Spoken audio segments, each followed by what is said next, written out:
So welcome back to the channel. If you're new here, welcome. So I'm going to be talking about cross-hatching and hatching today. So this is cross-hatching, and then this is just regular hatching. And I'm going to be using some gel pens to show you how you can do cross-hatching also with color. So that's the purpose of this video. So I wanted just to show you this idea of direction of line. And so in each section of the pumpkin, I want you to think about how you're going to show this roundness. And so I wanted just to kind of demonstrate, okay, so this is just when my lines are straight like that.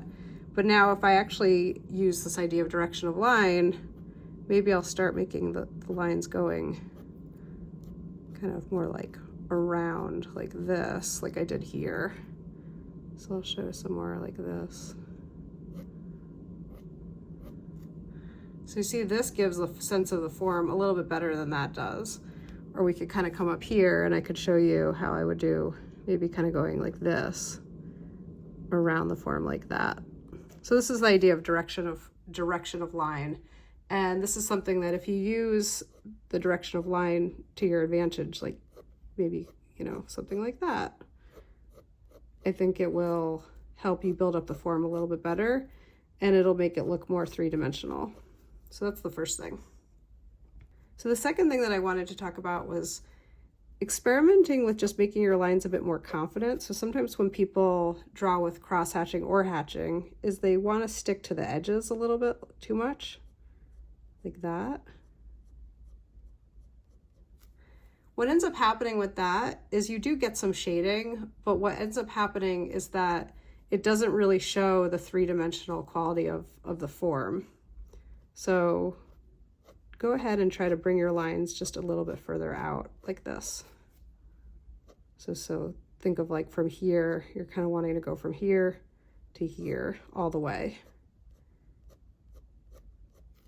And you can go from either side. You could start here and go into the interior part, and then also this way.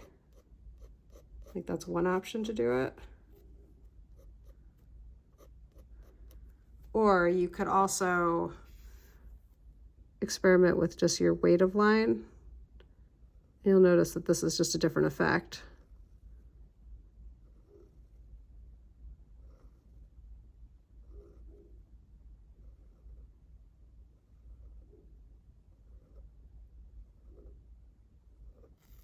So see this versus this. And you can experiment with the distance between your lines too, and the weight of line. Okay, so then the next thing that I wanted to talk a little bit about is how you can sort of steer clear from outlines. So outlines will make things more flat. So I'm going to draw an outline just to show you. This is going to be just to explain this. So I'm going to make this outline right here. And as you can see, it makes it flatter. So if you're going for a 3D look, you don't want to do this because it'll flatten out your object. Instead, what you want to do is show, let's say this is really dark in this area here, and it makes it look like a dark line, like a line like that. But you don't want to make a line because, again, it will flatten it out. You can keep building up your lines throughout here, which will just naturally make it look like, you know, like a separation. So that's something just to experiment with, or like I'll do this here too. And as long as I'm really careful about where I start my lines, or my, you know, lines going this way.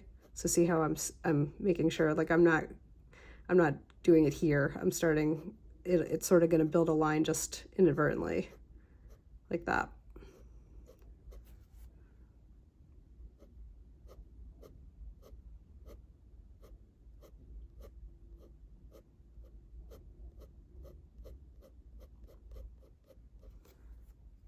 So that's another thing to try. Okay, so the next thing that I wanted to talk about is how you can actually build up some contrast, right, with these pens. So I have, you know, when you get a set like this, you get a lot of different colors, and your best bet is just to experiment and try layering different colors to see what works for you. And I was playing around with these the other day, And I sort of liked the effect that I got when I was layering this blue and then this reddish pink color that I started with. And, you know, in terms of color, like obviously your pumpkin is orange, but you know, the nice thing about drawing is you can experiment with lots of different colors. And so, you know, you can do something a little bit more creative than just the usual orange that you usually see. So I'm just adding some blue here. And then what I like to do is some layering of different colors. And then maybe I'll kind of go back over it like this.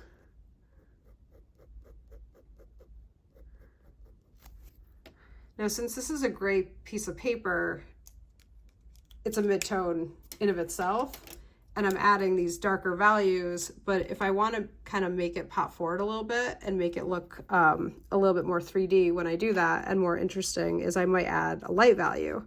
So with your pumpkin, like I've got this pumpkin here, whenever I'm drawing, I look at where the light values are. So on the pumpkin here, the light is hitting this top of the pumpkin. So if you add some light values there, it will look, it'll kind of like pop it forward a little bit, and it'll make it look more, not only more 3D, but a little bit more interesting. So I'm just adding some brighter values to this. So with your colors, notice how certain colors sort of sit into the paper a bit more, and then other colors will kind of jump forward. And this orange one definitely is one that jumps forward a bit more. And again, I like to just experiment with different mark making. So, you know, here maybe I'm doing more of like this kind of thing, with my lines going like, you know, like this than I was doing at the beginning. And so you can see that I'm just layering a lot of different colors, and I'm looking at, you know, for even say like a blue or a lavender color, like do they make a mid-tone or a light value? In this case, they're kind of somewhere between a mid-tone value and a light value. And I'm just going back and forth and layering a lot of those colors. And I'm being sure to use lines it's almost like you're blending them in by putting them next to each other. So obviously with lines, you can't blend like you would with paint. But when you start to layer your lines, you'll kind of integrate them more into the image, and it will look better than if you just, you know, plop some lines on there and leave it there. Like then it looks kind of abrupt. But if you're able to layer a lot, it'll start to kind of work the lines more into the image really well, into the drawing. And so what I've done here is I'm just continuing to layer, and then I added some orange to kind of get back some orange tones in there, but I have it next to the purples and the blues. And what that's doing is I'm really just making sure that I have a variety of dark tones, which is, you know, the purple color, and a little bit of that blue, and then the mid-tone is from the orange, and also the blue, and I have that, you know, the lighter value, that's that light orange that's in there. And a lot of times when people are struggling with their drawing, one of the issues that people sometimes run into is not having enough contrast.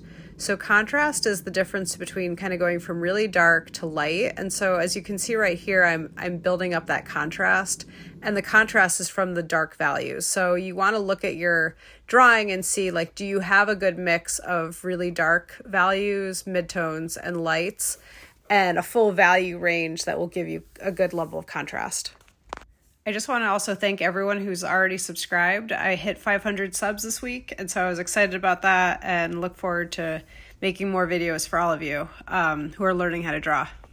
And I decided at the end to just go in with a Sharpie and make a few darker marks, just because if you notice that the gel pens, they don't get as dark as some of your other, you know, pens that you might have. So I thought it was just helpful just to kind of go in and add a few darker marks at the very end.